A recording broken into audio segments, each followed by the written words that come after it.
Assalamualaikum warahmatullahi wabarakatuh. Hamdan wa syukran lillah, wassalatu wassalamu ala rasulillah wa ala alihi wa sahbihi wa mawalah, amma ba'd.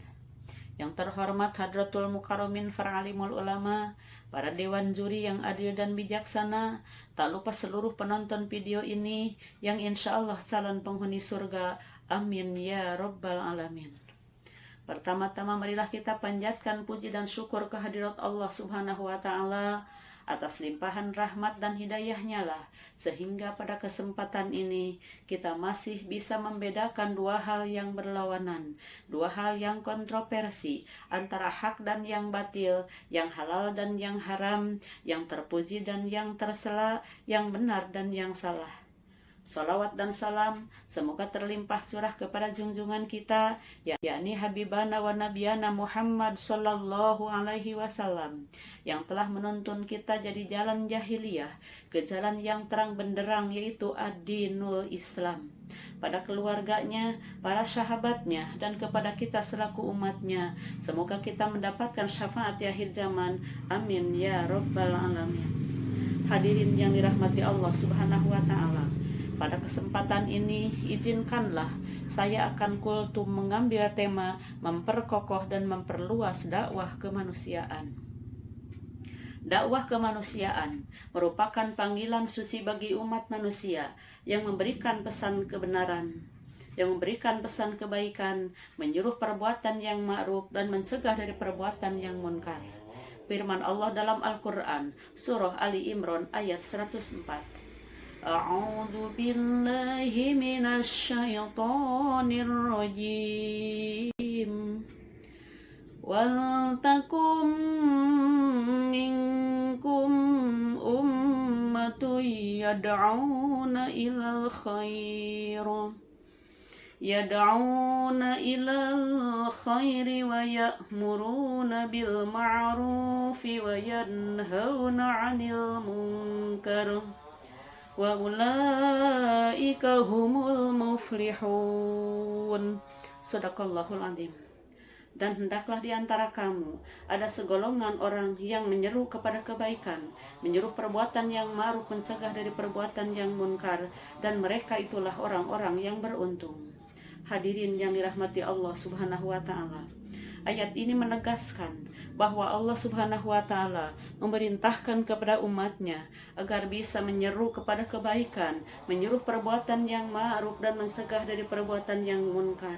Maka dari itu kita sebagai umat Islam dipanggil untuk menjadi duta dakwah kemanusiaan, supaya kita bisa mengajak orang-orang berbuat baik, beramal saleh, tolong menolong antar sesama tanpa membeda-bedakan golongan, ras dan budaya, supaya kita bisa beribadah kepada Allah dengan tenang, baik ibadah mahdoh ataupun ghair mahdoh, karena sejatinya kita diciptakan hanya untuk beribadah.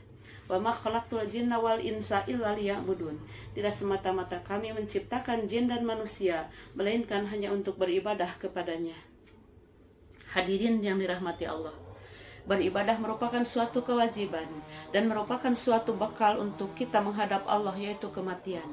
Karena sejatinya hidup ini hanya sesaat, hanya sementara. Wa mal hayatud dunya illa mata'ul ghurur. Tidak ada kesenangan dunia kecuali fata morgana. Kehidupan akhirat itu lebih kekal. Jangan tukar kesenangan akhirat dengan kesenangan dunia. Jangan gadaikan akidah kita dengan kemunkaran. Wa ta'awanu 'alal birri wat taqwa wa la ta'awanu 'alal ismi wal udwan.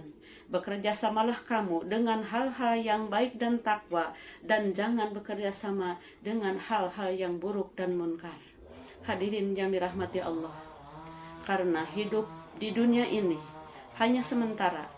Apabila kita meninggal dunia, tidak ada yang akan dibawa dan semuanya tidak berharga.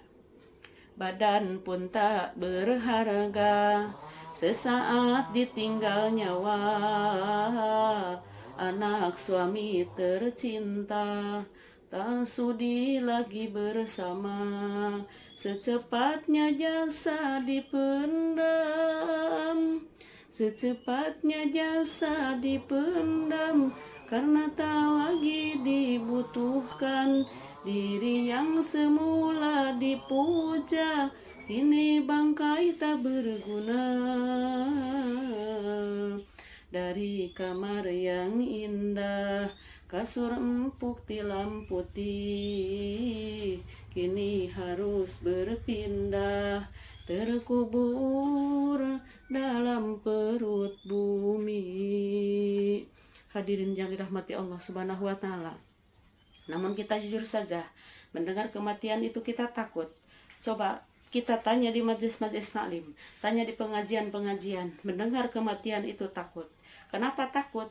Jawabannya karena kita belum punya bekal untuk menghadapi kematian. Maka dari itu Rasulullah Shallallahu Alaihi Wasallam memberikan trik-trik bagaimana supaya kita tidak takut menghadapi kematian, yaitu i'mali dunyaka ka'annaka ta'isu abada wa mali akhiratika ka'annaka tamutu goda. Bekerjalah untuk duniamu seakan-akan kalian akan hidup selamanya, dan bekerjalah untuk akhiratmu seolah-olah kalian akan mati besok. Jadi artinya kita hidup di dunia ini, kita bekerja di dunia ini, jangan lupa untuk bekal nanti di akhirat. Dan berhati-hatilah, semua pekerjaan yang kita lakukan harus diniati untuk beribadah kepada Allah, supaya kita punya bekal yang baik untuk menghadapi kematian.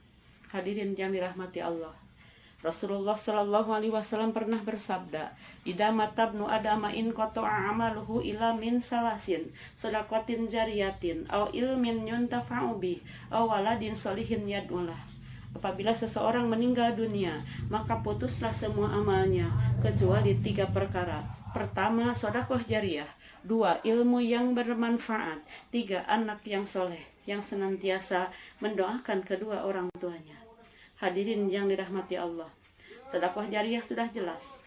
Maka dari itu kita sebagai warga Aisyah harus bisa menyisihkan sebagian rezeki dan harta kita untuk bersedekah, untuk kepentingan dan kemaslahatan umat. Apalagi di era zaman sekarang, ada yang miskin ekstrim, stunting, hak-hak kaum perempuan yang tidak terpenuhi secara menyeluruh. Hadirin yang dirahmati Allah, maka dari itu, supaya kita bisa dakwah kemanusiaan, bukan hanya bil lisan, tapi dengan bil arkan, dengan perbuatan kita. Pertama, kita harus bisa meningkatkan kesadaran, kasih sayang, hormat menghormati. 2, kita harus bisa memberikan bantuan kepada orang-orang yang membutuhkan. 3, harus menjadi suri tauladan, memberikan ketauladanan kita sebagai warga Aisyah supaya bisa menjadi suri tauladan yang baik bagi umat. Hadirin yang dirahmati Allah Subhanahu wa Ta'ala, rupanya kultum dari saya dicukupkan sekian. Mohon maaf atas segala kesalahan dan kekurangan. Kesempurnaan hanya milik Allah, kesalahan dari diri saya sendiri. Hudma sopa wadama kadar. Wabillahi taufiq wal hidayah. Wassalamualaikum warahmatullahi wabarakatuh.